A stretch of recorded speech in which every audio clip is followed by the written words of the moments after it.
Saya ingin kita semua mengerti kalau doa seolah-olah sia-sia, terasa sepertinya kapan dia datang jawabannya.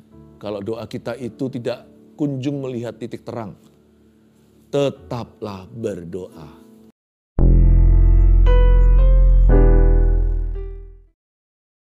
Ketika aku berdoa, aku tahu Tuhan, Engkau adalah nyata. Ajari aku bersabar sebelum doaku dijawab, biar hatiku tetap percaya. Karena kami hidup bukan dari apa yang kami lihat, tapi kami hidup dari iman, dari apa yang kami dengarkan. Iman timbul dari pendengaran, dan pendengaran oleh firman suci ya Tuhan. Sampaikan sabdamu, sembunyikan hambamu di balik salibmu, beri kami pengertian baru. Roh Kudus datanglah, datang di setiap hati yang haus dan lapar. Terima kasih Tuhan, haleluya, amin, amin. Saya bisa merasakan damai sejahtera Tuhan, saya harap Anda merasakan yang sama. Peace, shalom peace itu dari Roh Kudus ada di sini. Apapun pergumulan Anda, keluarga Saat Teduh tercinta, jangan gampang menyerah ya. Dan juga jangan mudah kecewa sama Tuhan. Tuhan tuh baik dan Tuhan tuh nyata. Sekalipun tidak semua doa kita seolah-olah dikabulkan, tapi Tuhan yang paling tahu apa yang kita butuhkan. Saya ajak kita untuk belajar firman Tuhan. Mari kita sama-sama membuka firman Tuhan. 2 Samuel 12 beri judul jika doa tidak mempan. Ya, jika doa tidak mempan, betul judulnya. 2 Samuel 12 ayat 15 sampai 25 kalau sudah dibuka, saya akan segera bacakan. Tapi saya mau ingatkan, sekali lagi, saya akan bilang di depan, jikalau doa kita nggak dikabulkan persis seperti yang kita inginkan, tetaplah berdoa. Sebab doa nggak pernah sia-sia. Doa itu berbincang dengan Allah. Mana ada sih orang ketemu sama Tuhan itu hidupnya tetap sama? Tuhan gak harus menjawab iya terhadap semua permohonan permintaan kita. Tapi kalau kita menghampiri Tuhan itu, Tuhan itu baik. Gak pernah kalau kita itu bertemu Tuhan, lalu kita tidak memperoleh kebaikan. Saya ingin kita semua mengerti kalau doa seolah-olah sia-sia, terasa sepertinya kapan dia datang jawabannya. Kalau doa kita itu tidak kunjung melihat titik terang, tetaplah berdoa. Keep on praying. Ada sebuah kejadian yang di 2 Samuel sebentar saya baca.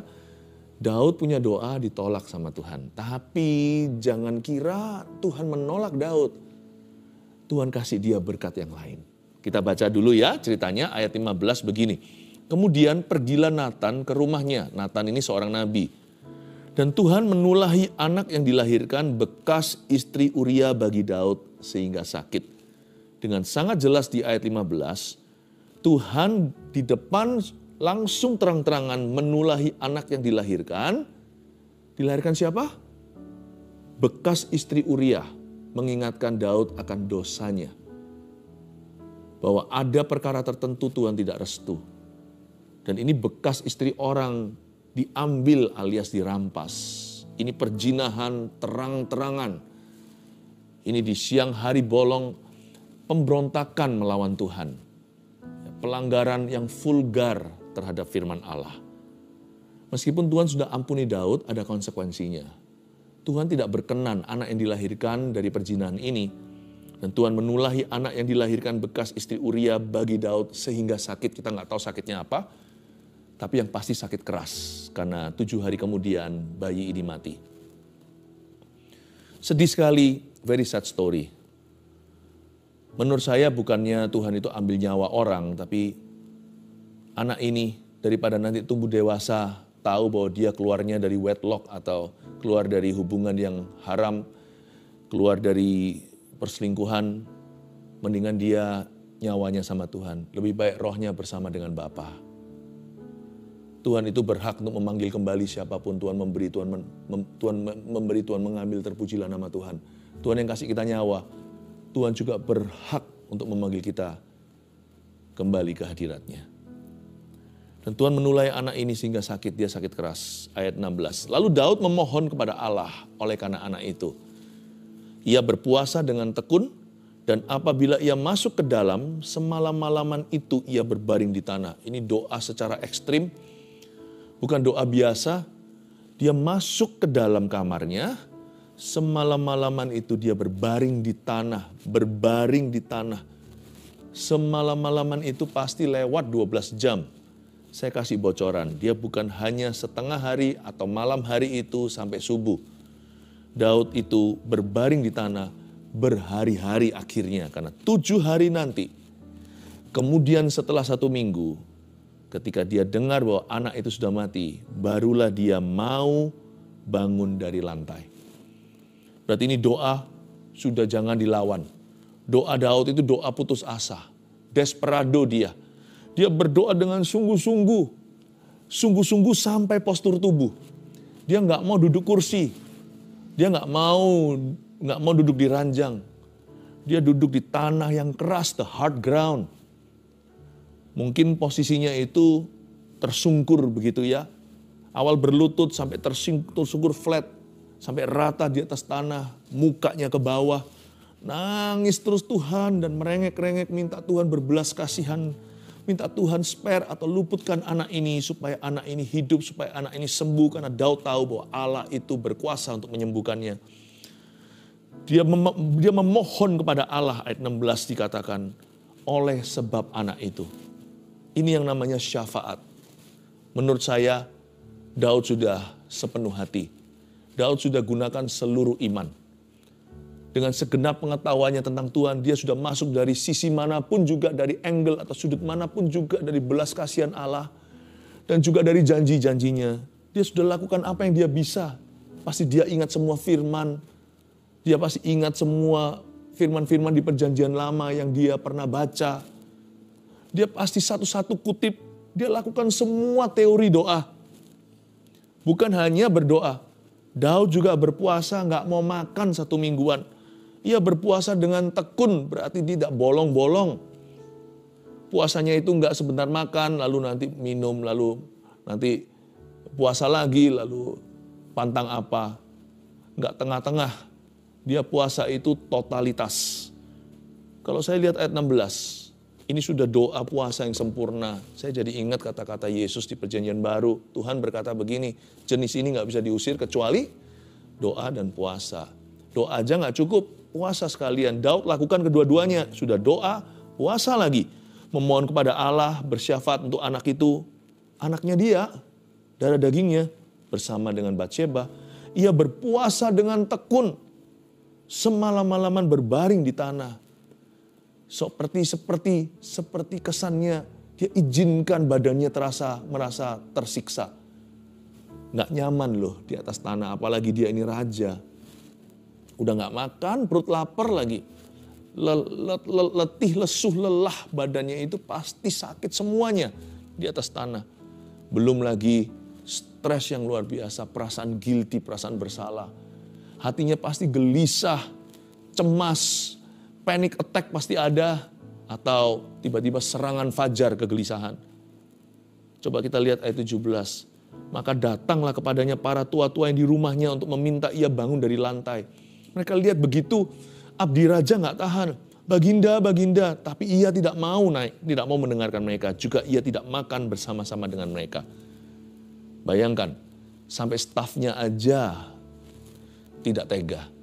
Ayo baginda, sudahlah, doa lagi nanti ya, besok pagi ya raja ya. Atau nanti kita lanjutkan berapa jam kemudian. Raja makan dulu, raja raup dulu, cuci wajah dulu. Ayo raja supaya jangan sakit, supaya jangan perut kosong, jangan masuk angin di atas tanah, di atas lantai begitu. Supaya nanti jangan sampai linu-linu, raja jangan sampai melukai diri. Ayo raja.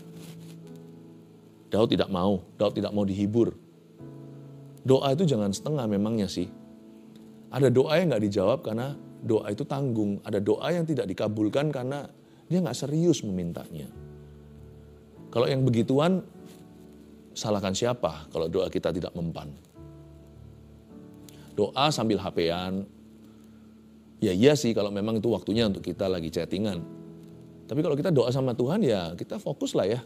Fokus itu bukan hanya hati, pikiran, akal budi juga dan tubuh kita dengan segenap kekuatan. Tapi kalau saya lihat ayat 16 sudah gak ada lagi yang bisa ditambahkan dalam doa Daud. Menurut Anda gimana? Keluarga Saat Teduh. Dijawab gak sama Tuhan? Dikabulkan gak? Dia kan minta satu, simple permintaannya. Dia minta anak itu gak jadi mati. Anak itu sakit keras, dia minta sembuh. Dan dia tahu Tuhan sanggup. Kira-kira sembuh nggak? Saya kasih bocoran ya, tidak. Bukan karena Tuhan tidak cukup kuasa, bukan karena tangannya kurang panjang, bukan karena telinganya tidak mendengar. Tapi yang namanya Tuhan itu raja di atas segala raja. Raja merengek aja Tuhan tidak goyah. Di awal-awal Tuhan sudah menulahi anak itu. Kalau Tuhan sudah memutuskan demikian, siapa yang bisa mengubahnya? Syafaat sih boleh coba. Kadang-kadang waktu kita bersyafaat, ada beberapa hal yang seolah-olah sudah menjadi keputusan Tuhan itu tiba-tiba berubah. Bukan karena Tuhan pelin-pelan. Tapi doa syafaat itu memang diberikan kepada Tuhan suatu kuasa untuk merubah keadaan. Tapi kali ini, no. Dia kecentok, udah terbentur, ya, udah tersandung dengan kedaulatan. Apa boleh buat kalau sudah menghadapi Allah yang daulat? Ayat 18, pada hari yang ke-7, matilah anak itu. Dan pegawai-pegawai Daud takut memberitahukan kepadanya bahwa anak itu sudah mati, sebab mereka berkata, ketika anak itu masih hidup kita telah berbicara kepadanya, tapi ia tidak menghiraukan perkataan kita. Bagaimana kita dapat mengatakan kepadanya anak itu sudah mati, jangan-jangan ia mencelakakan diri. Lihat ya ayat 18, pada hari yang ke-7 matilah anak itu. Berarti doa Daud gak mempan sama Tuhan. Permintaannya, permohonannya, bahkan dia memohon dengan amat sangat, ditolak mentah-mentah alias tidak dikabulkan. 7 hari dia berdoa puasa, berbaring di tanah. Tidak makan apa-apa. Malam-malam matanya tidak tertidur. Namun demikian ujungnya tetap mati ya kan? Gimana kalau gitu? Mendingan Daud gak usah doa dari awal. Sia-sia. Buang-buang waktu, buang-buang energi, semua kesukaran, semua penderitaannya seolah-olah percuma. Ini cara pikiran orang berdosa. Biasanya begitulah cara kita menganggap doa. Buat apa kalau ujungnya nggak dikabulkan, ngapain doa? Tapi ada pula orang yang doa dulu, ambil resiko, tapi ternyata waktu nggak dikabulkan, dia kecewa. Sama saja, ada orang yang saya nggak mau berdoa, toh doa percuma. Tuhan juga nggak dengarkan. Belum apa-apa udah pesimis. Itu seperti orang mau masuk ke ring tinju, pertandingan pertarungan belum dimulai, dia sudah give up dulu, udah lemparkan handuk putih, atau alias nggak muncul, udah kalah WO dia. Ada orang yang sudah belum doa sudah menyerah, tapi ada orang yang nggak menyerah, dia coba dulu, tapi waktu dia berdoa nggak dikabulkan sama Tuhan, dia marah. Gimana menurut keluarga Saat Teduh? Seharusnya Daud doa nggak dari awal? Kalau menurut saya ya, tetap dia harus doa. Seperti dikatakan di dalam surat Paulus Tesalonika, tetaplah berdoa, keep on praying. Apapun hasil akhirnya, you must pray. Tetap berdoa. Tidak sanggupkah kamu berjaga-jaga bersama dengan aku selama 1 jam, kata Yesus. Sekalipun ujungnya Yesus tetap disalibkan. Mau doa begitu rupa sampai peluh darah, dia tetap naik di Kalvari dan dia tetap dibunuh di Golgota. Tapi kalau Yesus tidak berdoa di Getsemani, maka maksud Bapa atas dunia tidak akan terjadi. Karena dia ada di Getsemani itu, dan murid-murid tadinya yang disuruh untuk menguatkan dia, untuk bersama-sama berjaga-jaga, 3 orang murid terdekatnya malah tertidur pulas. Akhirnya Bapa mengirim malaikat untuk menghiburkannya. Karena Yesus berdoa di Getsemani, semua nubuatan itu tergenapi. Pada waktu Yesus naik ke kayu salib, dia tidak marah-marah. Malah berkata, Eloi, Eloi lama sabachthani. Memang dia mengeluh, Allahku, Allahku, mengapa engkau meninggalkan aku? Tetapi dia tidak pernah kecewa dengan Bapaknya. Dia tahu kenapa dia digantung di salib itu.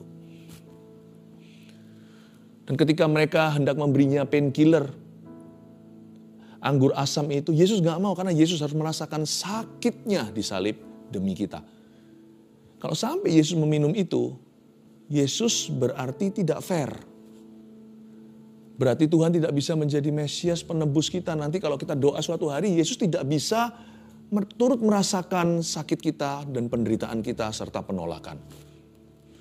Yesus mendapatkan kekuatan yang supranatural untuk berkata, Bapa ampuni mereka, mereka tidak tahu apa yang mereka perbuat. Bukannya di atas kayu salib itu Yesus berkata, awas ya. Semua itu pada waktu Yesus berdoa, maka Yesus menang atas pencobaan. Bayangkan kalau Yesus tidak berdoa. Maka bisa jadi kata Yesus berkata begini sama murid-muridnya, berdoalah karena roh itu penurut, daging itu lemah. Jangan sampai daging itu yang berkuasa. Itulah sebabnya Tuhan Yesus bisa membantu kita dalam pencobaan kedagingan kita. Karena Tuhan Yesus dicobai dalam segala perkara, dia menang. Meskipun doanya di Golgota tidak mengubah penyalipannya. Tapi doa di Golgota memberinya kekuatan untuk melakukan kehendak Bapa. Luar biasa enggak? Tetap harus doa. Tetap harus doa. Gara-gara berdoa inilah ada episode berikutnya. Mari kita melihat sekarang ya, setelah matinya anak itu apa yang terjadi ayat 19. Ketika Daud melihat bahwa pegawai-pegawainya berbisik-bisik. Mengertilah ia bahwa anak itu sudah mati.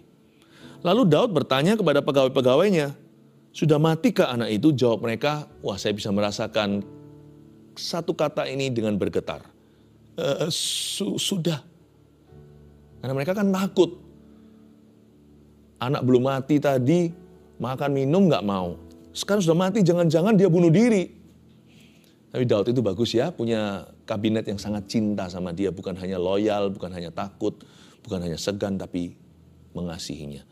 Mereka tidak ingin Daud apa-apakan dirinya. Sudah matikah anak itu? Jawab mereka, sudah. Lalu ayat 20, Daud bangun dari lantai. Dari mana kekuatan itu? Ini hari perkabungannya.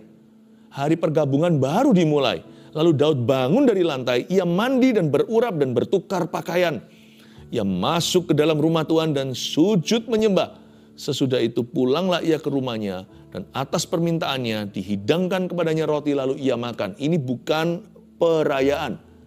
Jangan lupa 7 hari 7 malam dia tidak makan. Maka dia sekarang minta roti, makanan sederhana. Bukan minta wagyu, bukan minta disembelihkan sapi lembu. Dia makan. Tapi dari mana kekuatannya untuk makan? Orang yang ditinggal mati oleh seseorang. Seseorang yang dia cinta. Apalagi kalau orang itu merasa guilty terhadap orang itu merasa bersalah. Apalagi darah daging sendiri. Bayangkan dari mana kekuatannya punya nafsu makan atau punya selera untuk makan dan untuk jaga kesehatan. Kok tidak dihinggapi roh depresi sekalian? Atau sampai roh bunuh diri? Dari mana kekuatannya Daud bisa bangun dari lantai?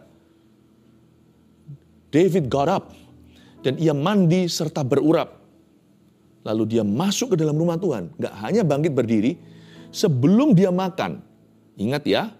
Sebelumnya sesudah itu baru dia pulang untuk makan. Tapi sebelumnya dia baru bangun dari lantai. Gak langsung cari roti.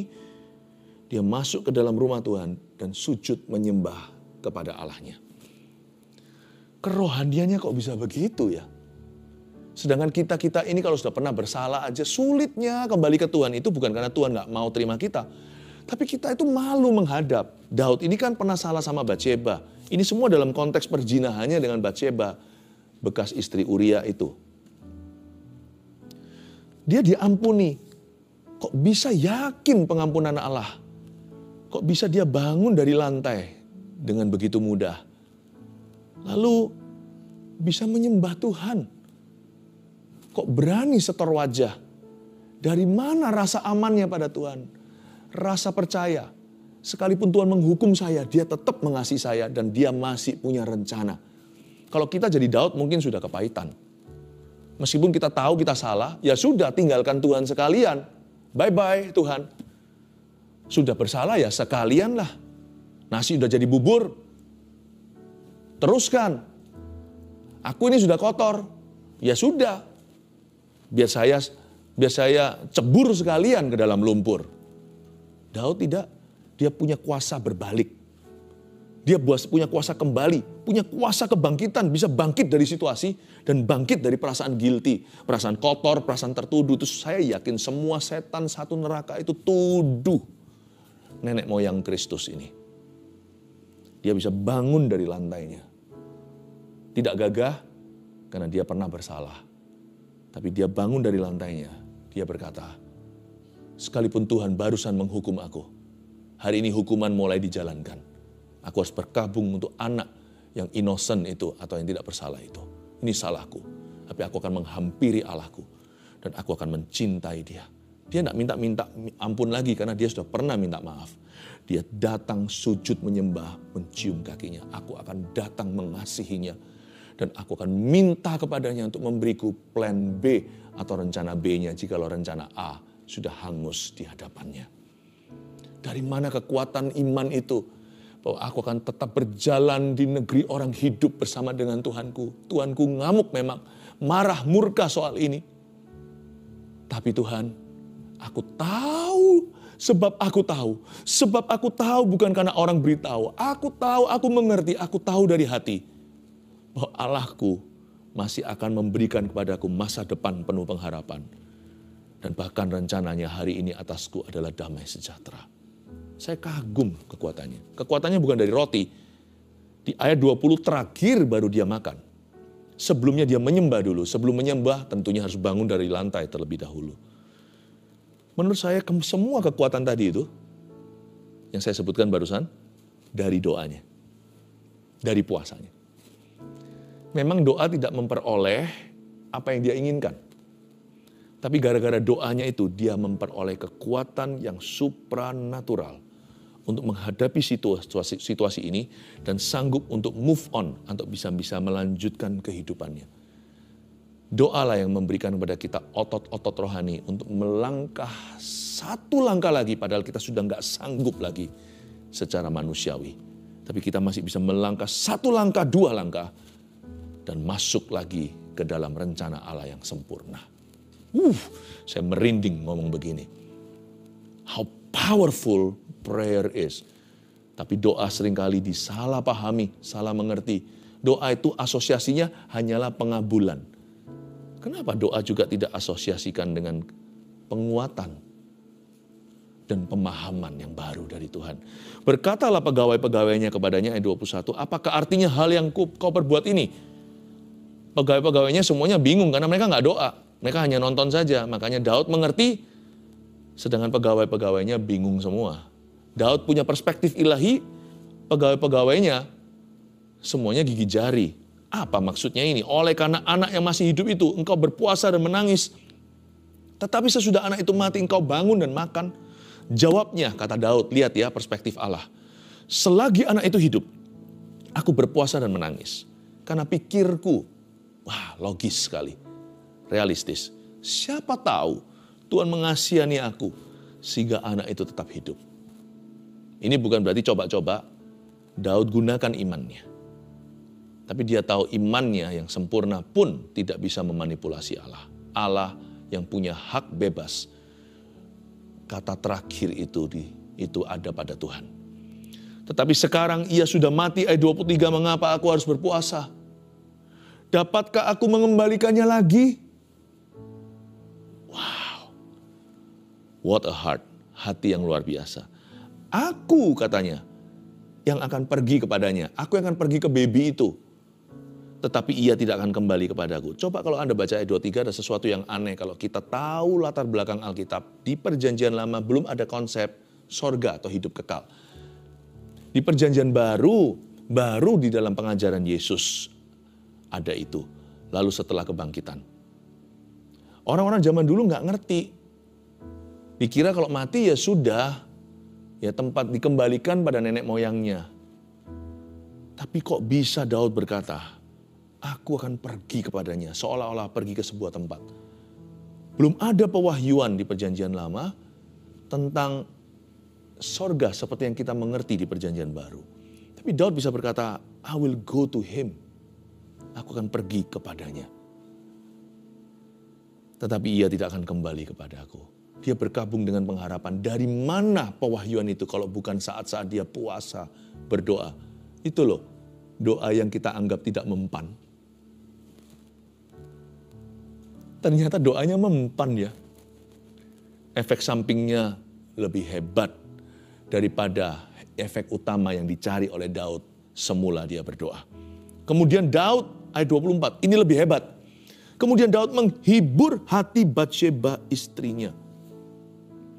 Jangan lupa ya, saat ini Batsheba sudah menjadi istri sah Daud. Memang dulu gimana, tapi Daud sudah berjalan lagi dalam rencana Allah. Uria sudah mati, Batsheba sekarang menjadi istri sah Daud. Daud menghibur hati Batsheba istrinya karena sesusah-susah laki-laki, lebih susah seorang wanita kehilangan bayinya. Daud menghibur hati Batsheba istrinya. Ia menghampiri perempuan itu dan tidur dengan dia. Dibaca dalam konteks yang tepat. Berarti karena memang Batsheba sudah menjadi istrinya Daud, Batsheba sudah menjadi janda. Yang lalu sudah berlalu, Tuhan sudah hukum Daud. Kalau nanti Anda baca masalah Daud dengan rumah tangganya, Absalom segala, Daud terusir dari istana. Oh, konsekuensinya nggak hanya ini. Konsekuensinya masih berantai, Daud masih terus dipukul sama Tuhan. Karena orang yang dicinta oleh Allah pasti akan diderah. Anak gampang yang tidak akan didisiplin oleh papanya. Tapi anak sah pasti akan dididik oleh orang tuanya.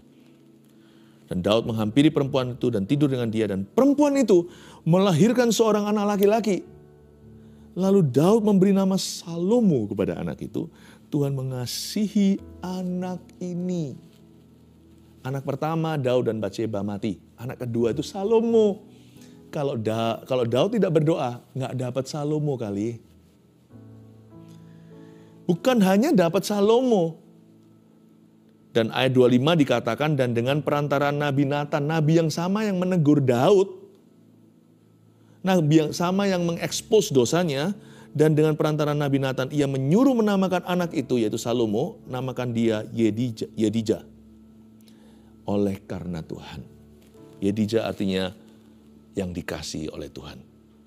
Kalau bukan karena Daud selama 7 hari itu berdoa, mungkin nggak dapat Salomo. Jangankan dapat Salomo, bisa-bisa Batsheba bunuh diri.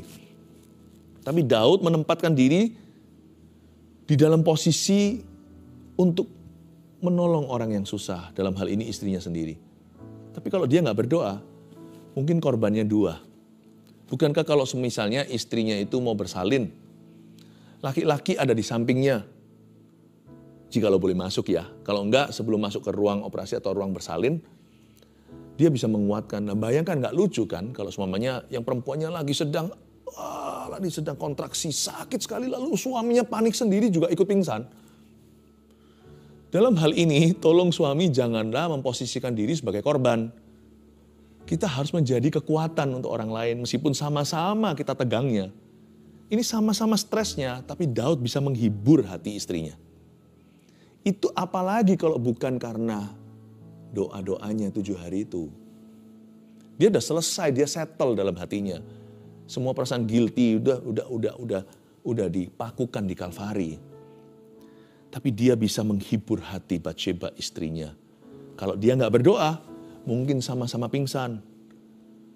Ini bisa jadi Romeo Juliet, sama-sama mati. Pikirannya bisa negatif. Jangan-jangan nanti Daud yang butuh dikuatkan sama istrinya. Belum sampai dapat Salomo, bisa-bisa dia kehilangan Batsheba dulu. Karena Batsheba bisa depresi dan bisa melukai diri. Tapi karena dia berdoa, Daud tidak menjadi korban situasi. Dia tidak menjadi korban keadaan. Dia menjadi bagian dari solusi dan bagian dari jawaban. Bukan bagian dari persoalan. Rangkumkan ya, ada 3 poin seperti biasanya. Jika doa tidak mempan alias tidak dikabulkan, ingatlah 1, doa berikan kekuatan untuk menerima kedaulatan Tuhan. Doalah yang membuat kita punya power untuk berkata, let thy will be done, biarkan kehendakmu yang jadi. Itu doa. Ada sebuah pepatah yang kita lihat kadang-kadang di toko buku Kristen, Tuhan memberikan kepada aku hikmat untuk bisa mengubah apa yang aku bisa, dan untuk menerima apa yang tidak bisa kuubahkan. Itu loh serenity itu, bahasa Inggrisnya. Ketenangan. Tuhan memberi kepada kita kekuatan untuk bisa menerima, bukan keadaan. Kalau keadaan kita doakan. Menerima kedaulatan. Apa yang menjadi final kehendak Tuhan. Jika doa tidak mempan alias tidak dikabulkan, ingatlah nomor 2, doa datangkan kebaikan lainnya yang dari Tuhan. Ingat untuk setiap pintu yang tertutup selalu ada pintu lain terbuka. untuk setiap jawaban no dalam doa Anda, ada jawaban ya lainnya nantinya. Doa datangkan kebaikan lainnya yang dari Tuhan. Dalam hal ini, yang namanya kebaikan lainnya dalam hidup Daud adalah bayi berikutnya bernama Salomo atau Yediah. Itulah kebaikan lainnya yang dari Tuhan. Tentunya nggak bisa gantikan kokonya. Tetapi rencana Tuhan yang baik tetap terjadi atasnya. 3, doa mampukan kita untuk menghibur hati orang yang susah. Kita jangan jadi korban keadaan, tapi jadi bagian daripada solusinya. Haleluya. Tetaplah berdoa. Mari kita sama-sama berdoa sekali lagi. Dan kita hampiri tahtanya dengan berani. Jangan takut hasil akhirnya, doa tidak pernah sia-sia.